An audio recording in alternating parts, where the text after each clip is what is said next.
여러분 같이 하십니다. 인생의 막다른 길에 서게 되었을 때. 아멘.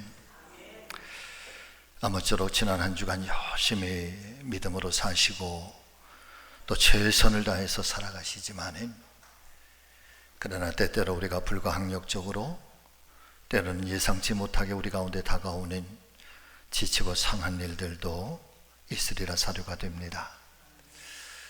오늘 이 하나님의 거룩한 성전에서 예배를 드리고 또 오늘 주시는 이 말씀을 하나님의 음성으로 듣게 되시면서 저와 여러분들의 심령 가운데 하늘로부터 내려주시는 진정한 힘과 용기를 얻고 담대함을 얻고 오늘 성전을 넘어서 세상을 향하시는 우리 사랑하는 성지 가족들 다 되시기를 주님 예수 그리스도의 이름으로 여러분을 축복합니다. 사랑하는 성도 여러분, 혹여나 지금까지 살아오시면서 인생의 막다른 길에 서게 되었을 때나 혹은 이보다 더 낮은 곳이 없을 것이라고 하는 정말 인생의 참혹한 그런 밑바닥의 시간을 보내신 적이 있으십니까? 제가 단언코 말씀드릴 수 있는 것은 대부분의 성도님들께서 한두 번쯤은 적어도 그런 형편과 처지에 너무도 힘겨웠었다 기억하시고 회상하실 수 있는 그런 분들이 많이 계시리라 생각이 됩니다. 그렇습니다. 살아가시다가 보면 막다른 길이라 느껴지실 때가 있으셨을 것입니다. 더 이상 나아갈 수 있는 길도 보이지 않고 이제는 정말 여기가 끝인가 보다 라는 아주 깊은 어둠의 시간을 보낼 때가 있는 것이죠. 자, 그런데 이상한 것은 하나님의 말씀인 성경이 우리에게도 증거를 해주시고 있는 거고, 또 우리도 주변 가까운 곳에서 우리도 찾아보게 되는 것이지만은 어떤 이에게는 그때가 정말 사실적으로 그 인생의 막을 내리는 분들도 계시고, 그런데 반면에 어떤 분에게는 그때가 오히려 인생의 터닝 포인트가 되어서 그때를 발판 삼아 완전하게 달라진 새로운 축복의 인생으로 바뀌어진 사람들도 함께 존재하고 있다는 것입니다. 자, 오늘은 그런 의미에서 이 하나님 말씀인 성경이 우리에게 증거해 주시고 있는 이 엘리사 선지자와 한 여인, 한 가정사 속에서 일어났던 이 기적의 사건을 중심으로 말씀이 오늘 현재를 살아가고 있는 저와 여러분들 가운데 무엇을 말씀하시고, 혹여나 내가 그런 형편, 그런 삶의 자리에 있다고 한다면 오늘 하나님은 우리에게 과연 어떤 하나님이신가, 우리에게 어떻게 찾아오신 하나님이신가, 이 말씀 속에서 정말 하나님의 음성을 듣고 여러분 우리 안에 이 문제의 해답들이 열려지기를 바라고, 무엇보다도 우리 안에 정말 하나님을 향한 우리의 뜨거운 믿음들이 다시금 용솟음 칠 수 있게 되시기를 예수님의 이름으로 축원을 드립니다. 자, 오늘 우리의 말씀 첫 번째는 여러분 같이 하십니다. 기적은 오늘도 일어납니다. 아멘. 기적은 오늘도 일어난다.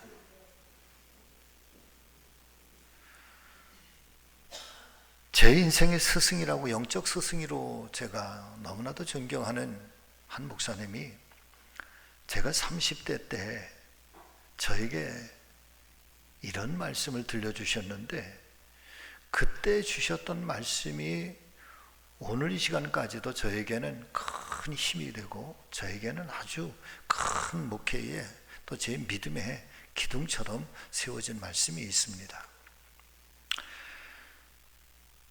기적이 사라진 것이 아니라 기적을 믿는 믿음이 사라졌다. 살아계신 하나님의 능력, 전능하신 하나님의 이 표적과 기사와 능력이 사라진 것이 아니라 그 하나님의 기사와 이적과 표적, 그 능력을 믿는 우리들의 믿음이 사라진 세대다. 하나님은 지금도 역사하시고 계시고 하나님의 기적은 오늘도 우리 가운데 일어나고 우리는 언제든지 하나님 기적의 주인공이 될 수 있다.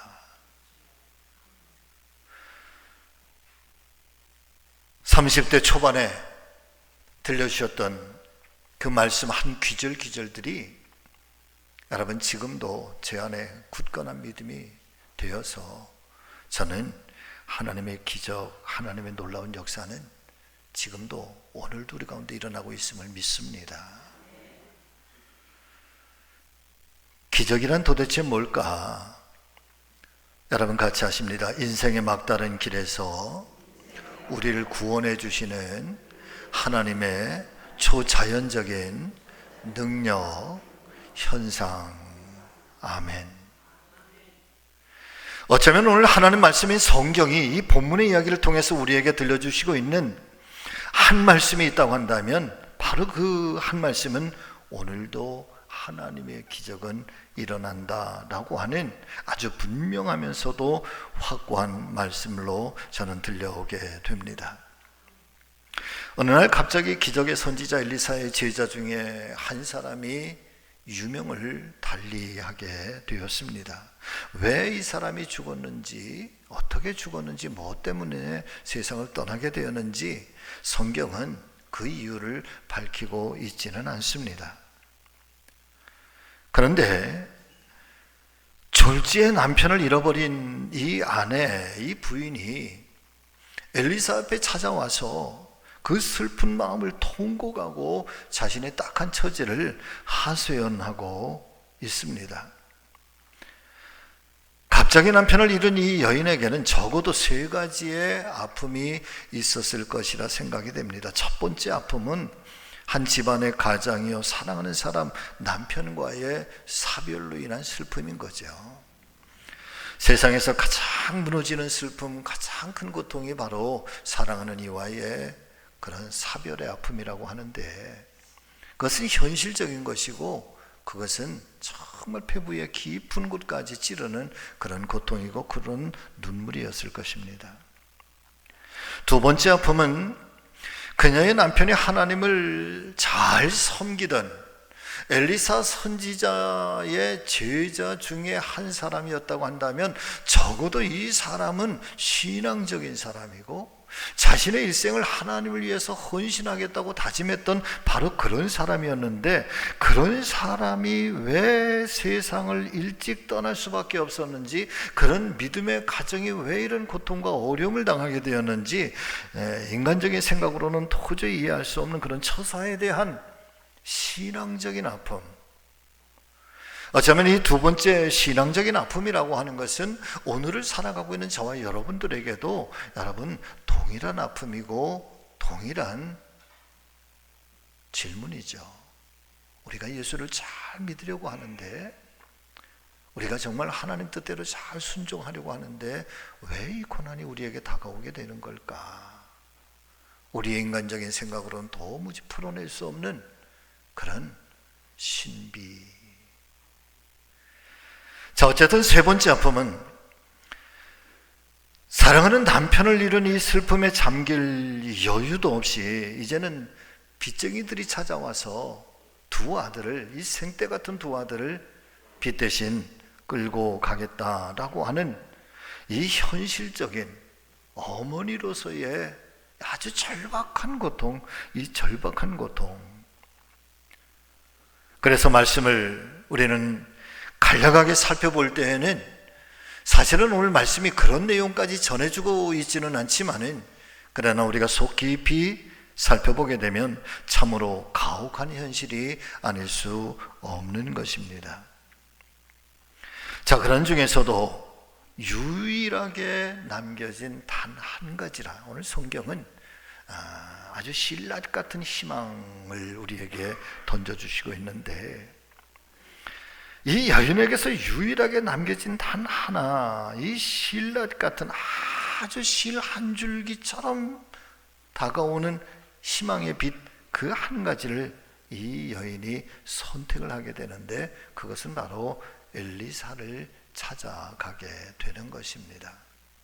여러분, 성경은 엘리사를 찾아가게 되는 것으로 우리에게 말씀은 전해주시고 있지만, 사실은 좀 더 우리가 믿음의 상징적인 의미는 이 여인은 실낫 같은 희망을 가지고 유일한 길 하나님을 찾아가는 거거든요. 이게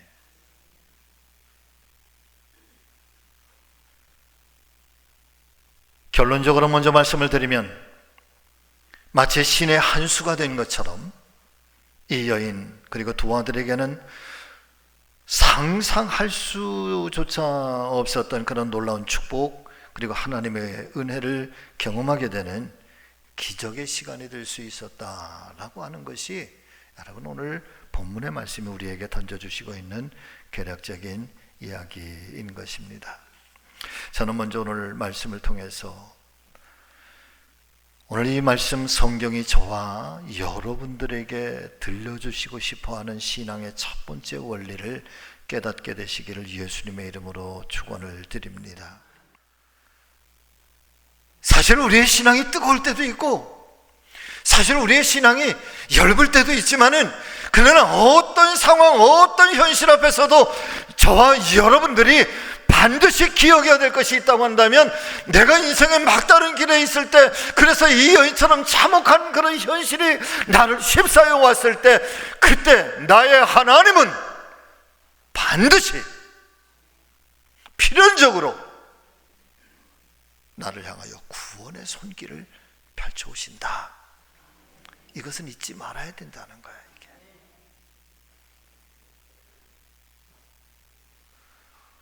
심지어 때때로 하나님의 이 능력이 때로는 이 초자연적인 현상, 그리고 초자연적인 능력으로 소위 우리가 말하는 기적이라고 하는 이름으로 우리에게 역사해 주시면서까지 하나님은 우리를 건지시기를 원하신다. 우리에게 구원의 은총을 베풀어 주시기를 원하신다. 사랑 믿음의 성도 여러분, 이것이 복음이죠. 이것이 오늘 우리가 끊임없이 하나님을 의지하고 하나님을 향하여 구원의 손길을 펼쳐달라고 기도하며 하나님의 도우심을 구하는 그런 믿음 속에 하나님께서 들려주시는 복음의 메시지란 말이에요. 기쁨의 소리란 말이에요.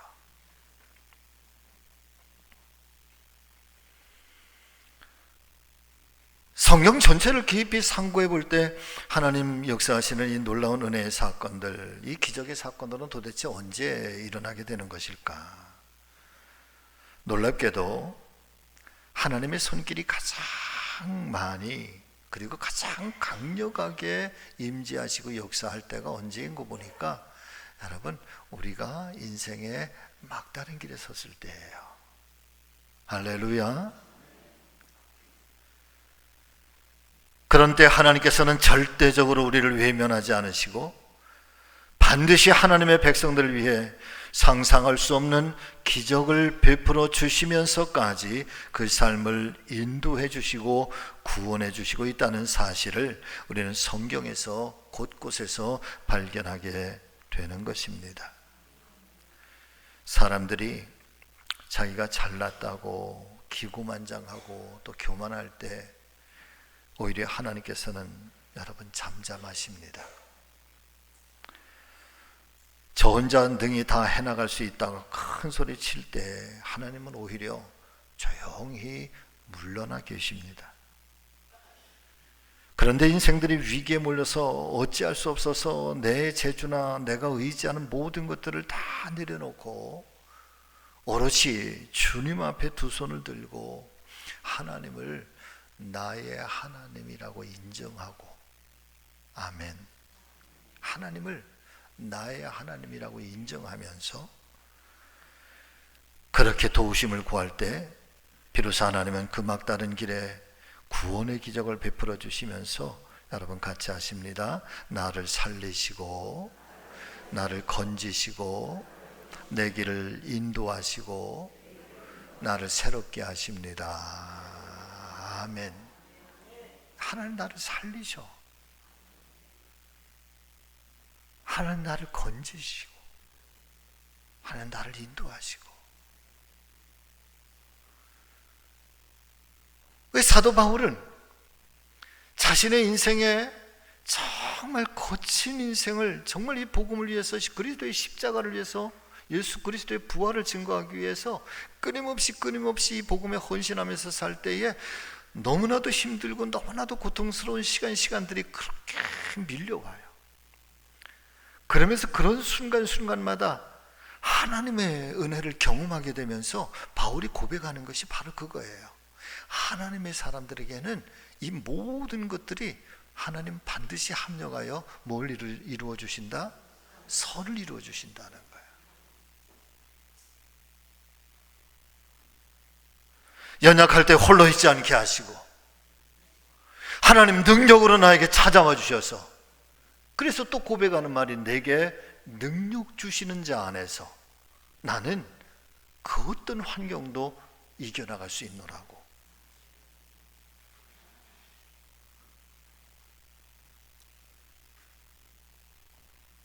죄롭게 홍해바다가 갈라졌을 때 여러분 한번 잘 상상해 보시고 말씀을 기억해 보시기를 바랍니다. 성지순례를 가니까 그 가이드께서 이스라엘에서 박사 학위를 받으신 분이에요. 그래서 특별히 그 성서의 지리를 중심으로 성지순례를 가이드를 해주시는데, 홍해바다 앞에 이렇게 가면서 이런 표현을 쓰고 있어요. 성경의 그 지리적 현실 또 상황들을 쭉 살펴보면서 아마도 이스라엘 백성들이 애굽을 탈출해서 이 길로 이렇게 왔을 것이고, 이 홍해바다 바로 여기쯤에서 홍해바다 앞에 서게 되었을 것이다. 그리고 아마 여기쯤에서 모세가 홍해를 가르지 않았을까, 지팡이를 내리치지 않았을까.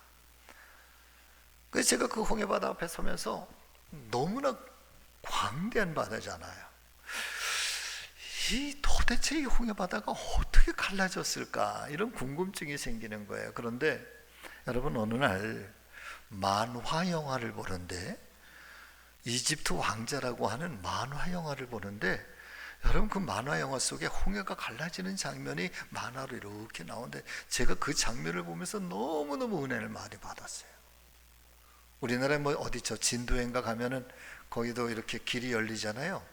근데 그것은 이제 뭐 밀물과 썰물 때문에 땅 속에 감춰져 있던 물이 빠지면서 이렇게 길이 드러나는 거잖아요. 근데 홍해는 그런 것도 없단 말이에요. 근데 이집트 왕자 만화를 보니까 모세가 지팡이를 가지고 홍해를 탁 내리치니까 말이에요, 가운데 길이, 물들이 쫙 움직이기 시작하면서 가운데 길이 쫙 나는데, 물이 그냥 사라진 게 아니라 물이 양옆에 그냥 물기둥이 돼가지고 말이에요, 멈춰 있는 거예요. 그리고 그 땅을 육지처럼 건너가게 되고, 애굽의 군대들이 그 땅에 들어왔을 때는 서 있던 물기둥이 다 덮어지면서 아우성을 치는 거죠.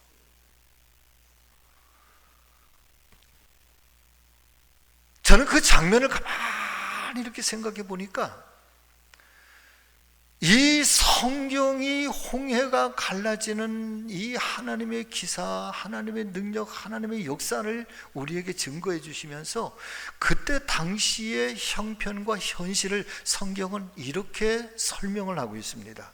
뒤에서는 애굽의 철병거를 가진 군대가 쫓아오고, 앞에서는 홍해가 가로막혀 있다. 한마디로 말씀을 드리면 뒤로 갈 수도 없고 앞으로 나갈 수도 없는 진퇴양난. 그래서 믿음 없는 이스라엘 백성들이 우리로 하여금 여기까지 나오게 해서 이곳에서 우리로 다 죽게 하느냐고 원망과 불평이 쏟아지는 바로 그때, 여러분 같이 하십니다. 하나님께서는, 크게 보세요, 하나님께서는 우리의 육신의 눈으로는 볼 수도 없고 보여지지도 않는 바닷속 저 깊은 곳에 감추어진 하나님만이 알고 하나님만이 여실 수 있는 일이 있었다는 거야. 우리의 눈으로는 안 보여. 우리는 상상할 수도 없는 일이에요. 그리고 인간의 지식이나 인간의 과학적 증명으로 보여주고 증명할 수 있는 것들이 아니라는 거야. 그런데 하나님만이 알고 계신 길, 하나님만이 여실 수 있는 길, 홍해가 열리는 거야. 바닷속 깊은 곳에 있는 길이 열리면서 그 길로 하나님은 우리를 인도하시고 우리를 살리시고 우리를 새롭게 하시고,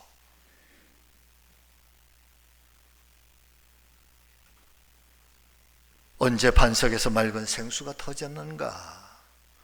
여러분, 광야 한복판에 어떤 생명도 살 수 없고 그저 돌덩이들이 그 무수하게 있는 바로 거기에 그 돌덩이를 내려치니 돌이 갈라지고 돌이 깨어지면서 여러분, 있을 수 없는 생수가 그곳에서 쏟아지게 된다는 거예요.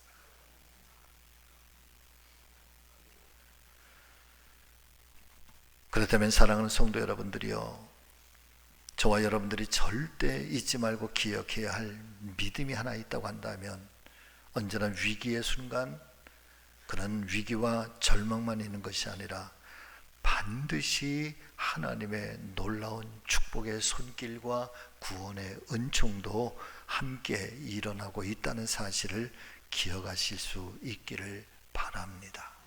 이건 놓치면 안 돼요.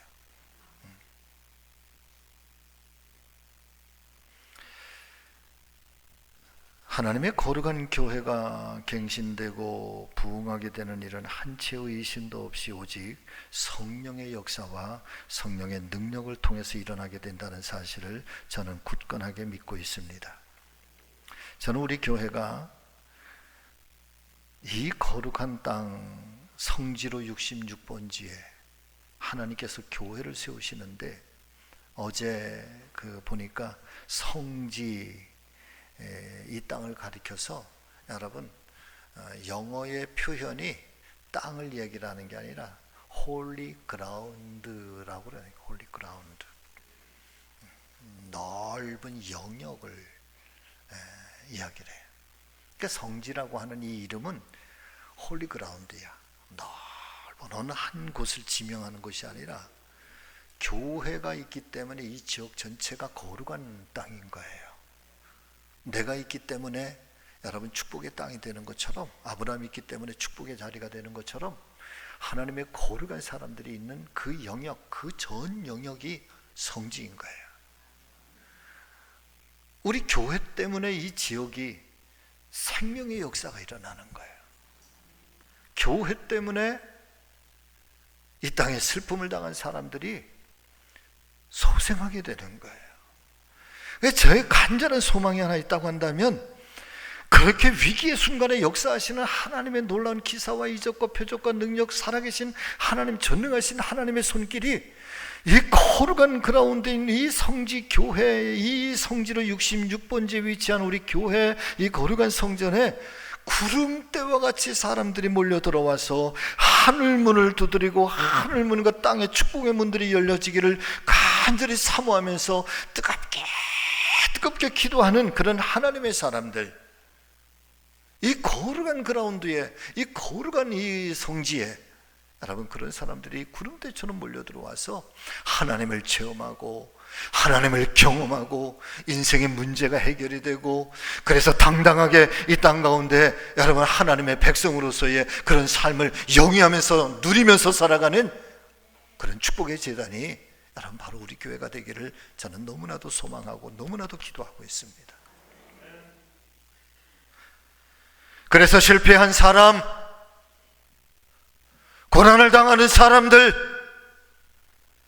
사업이 어려워서 오늘도 눈물 흘리는 사람들, 가정과 자녀의 이 눈물이 마르지 않는 사람들, 경제적으로 물질적으로 고통당하는 사람들, 육체적인 질병 때문에 고통당하는 사람들, 이유 없이 삶이 공허한 사람들, 무엇보다도 내게 주어진 이 단 한 번뿐인 인생을 정말 보람있게 살고 싶은 사람들, 그 생애에 아름다운 자취를 남기고 싶은 사람들, 가장 중요한 삶의 목적인 내가 믿고 의지하는 나의 하나님에 대해서 나는 정말 바르게 그 하나님을 믿고 싶다고, 바르게 그 하나님을 알고 싶다고, 그리고 이 생의 무기력, 무능력을 정복해 보고 싶어서 영적으로 정말 갈망하는 그런 사람들이 여러분 함께 모여서 뜨겁게 하나님 은혜를 구하고 하나님의 구원의 은총을 사모하면서 기도하고 그 하나님의 역사를 경험하는 그런 교회, 또 그런 성도, 오늘 홍해가 갈라지는, 여리고성이 깨어지는 그런 믿음의 교회, 믿음의 성도 여러분 정말 소망합니다. 오늘도 하나님의 기적은 일어납니다. 그 기적을 믿는 우리의 믿음이 사라진 것이지.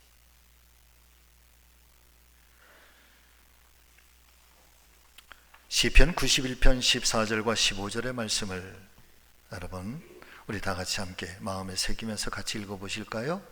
하나님이 이르시되 그가 나를 사랑한즉 내가 그를 건지리라. 그가 내 이름을 안즉 내가 그를 높이리라. 그가 내게 간구하리니 내가 그에게 응답하리라. 그들이 환난 당할 때에 내가 그와 함께하여 그를 건지고 영화롭게 하리라. 아멘. 할렐루야. 내 인생의 막다른 길에 서 있을 때 여러분 오늘 이 말씀을 기억하시면서 오늘도 내게도 하나님의 기적은 일어난다 말이야. 내게도 오늘 하나님의 기적은 일어난다 말이지. 아멘. 그렇게 하나님을 붙잡으세요. 자, 두 번째, 하나님은 나에게 기적의 불씨를 보기를 원하신다 라고 하는 것입니다. 2절부터 4절의 말씀을 보니까 엘리사가 그에게 이르되 내가 너를 위하여 어떻게 하랴. 자, 오늘 저는 이 말씀이 여러분 정말 큰 힘이 됩니다. 소경 바리메오가 예수님께서 오셨다, 내가 있는 마을에 오셨다 하는 소식을 듣고 앞을 못 보니까 여러분 소경 바리메오가 펄떡 그 자리에서 일어나요. 그리고 나서 어디를 향해서, 예수님 어디 계신지 모르니까 그 소리를 막 울부짖으면서 외치는 거예요. 다윗의 자손 예수여 나를 불쌍히 여겨달라. 다윗의 자손 예수여 나를 불쌍히 여겨달라. 사람들이 너무 시끄러우니까 좀 조용히 하라고. 도대체 왜 이렇게 큰 소리로 왜 시끄럽게 하느냐고. 그러면 그럴수록 더 끓는 소리로 다윗의 자손 예수여 나를 불쌍히 여겨달라고 여러분은 그렇게 간절히 외치고 부르짖어요. 예수님 그 소리를 들으셨습니다. 저를 내게로 데리고 오라. 그리고 이 소경 바디메오와 마주하신 하는 예수님 앞뒤의 모든 말씀을 다 잘라내시고 바디메오에게 첫 번째 가장 먼저 하신 말씀이 바로 이 말씀이에요. 내가 너에게 무엇을 해주랴. 할렐루야. 내가 너에게 뭘 해줄까? 오늘 이 애통해하는 이 여인에게 엘리사가 내가 너에게 무엇을 어떻게 하랴. 그러니까 이 여인이 내 집에는 기름 한 그릇 밖에는 없습니다. 아무것도 없습니다. 현실 중에 현실을 말하는 거지. 어쩌면 이 여인이 지금의 내가 처한 현실, 내 슬픔, 내 아픔, 내 고통, 내 눈물, 모든 것들이 이 한마디 속에 담겨져 있는데 나는 그렇게 미천한 사람입니다. 나는 이렇게 불행합니다. 한 그릇, 기름 한 그릇, 아무것도 없습니다. 근데 이 여인의 고백은요, 기름 한 그릇 외에는 그래도 그나마 여기까지는 괜찮아. 그런데 그 다음의 표현을 보니까 아무것도 없다 그래. 아무것도 없다. 바꿔서 말씀을 드리면 이 여인은 지금 내가 가지고 있는 이 기름 한 그릇이라고 하는 것이 얼마나 보잘것없는 건지, 도대체 이것 가지고 뭘 할 수가 있겠는가? 이것은 나에게 아무런 도움이 되지 않는다고, 이것은 나에게 아무것도 아니라고. 여러분, 바로 그렇게 이 기름한 것을 그렇게 인식하고 있는 거죠. 그런데 아시다시피 사랑하는 여러분, 하나님께는 말이에요, 많고 적음이 아무런 이유가 되지 않아요. 할렐루야. 크냐 작으냐 하나님께서는 아무런 문제가 되지 않아요. 히브리서 11장에 아브라함의 믿음을 소개할 때 히브리서 기자는 아브라함의 믿음을 크게 두 가지로 아브라함의 믿음을 우리에게 대변해 주고 있습니다. 첫 번째 믿음이, 하나님은 아브라함을 이야기할 때 하는 거예요. 하나님은 무에서 유를 만드시는 하나님이라고 그래. 아브라함이 이 하나님을 믿고 믿음의 조상이 됐다는 거예요. 아무것도 없지만 거기에서 유를 창조하신 하나님이에요. 창세기의 말씀이 카오스, 하늘과 땅의 모든 것들이 질서도 없고 혼돈 속에 있을 때 하나님께서 말씀으로 천지를 창조하시면서 하늘에 빛을 만들고 땅에 물을 만들고 그러면서 온 세상의 만물들을 창조하셔. 하나님은 어떤 하나님이시냐? 하나님은 아무것도 없는 곳에서도 천지를 창조하실 수 있는 능력의 하나님이라. 그리고 아브라함의 두 번째 믿음에 대해서, 여러분, 저가 갈 바를 알지 못하였지만 하나님의 인도하심을 따라서 그 길을 나아갔다는 거야. 하나님의 인도하심을 믿었다는 거지. 여러분, 우리에게도 이 믿음이 굳건하게 있게 되시기를 예수님의 이름으로 축원합니다. 작은 그릇에 담겨져 있는 기름 한 병이 여러분 기적의 도구예요. 보잘것없는 것처럼 보여지는 바로 그것이 여러분 하나님 능력의 도구가 된 거예요. 축복의 도구가 된 거죠. 저는 저와 여러분들 가운데서도 사랑하는 성도 여러분, 우리가 이 작은 한 그릇, 저는 이것이 물질이라고 말하지 않습니다. 저는 무엇보다도 저와 여러분들의 하나님께서 쓰시는 믿음의 가장 큰 도구는 여러분 같이 하십니다. 내 자신이 내가 하나님 앞에 축복의 도구입니다. 내가 기적의 도구입니다. 아멘. 내 안에 작은 믿음만 있어도 하나님께서는 그 작은 믿음을 통해서 이 산더러 바다로 옮기오라 하여도 내가 이 말을 믿는다고 하면 그대로 될 것이라고 말씀하시잖아요. 여러분, 우리의 이 믿음이 기적의 도구예요. 나를 너무 미천하게 생각하지 마세요. 내가 내 스스로를 너무 무시하지 마세요. 내가 연약하다고, 내가 지금 이 형편이 어렵다고, 내 삶이 정말 곤궁하다고, 내 이 삶이 현실이 너무 연약하다고 여러분 너무 실망하지 마세요. 내가 나를 포기하지 마세요. 내가 하나님 앞에 도구가 되기를 여러분 사모하시기를 주의 이름으로 축원합니다. 저는요, 다윗이 골리앗을 물리쳤을 때 하나님이 이렇게 골리앗을 물리쳤으면 얼마나 영광스러우셨을까. 이 교만한 다윗이 그 거대한 덩치에 갑옷을 입고 칼도 컸을 거 아니에요?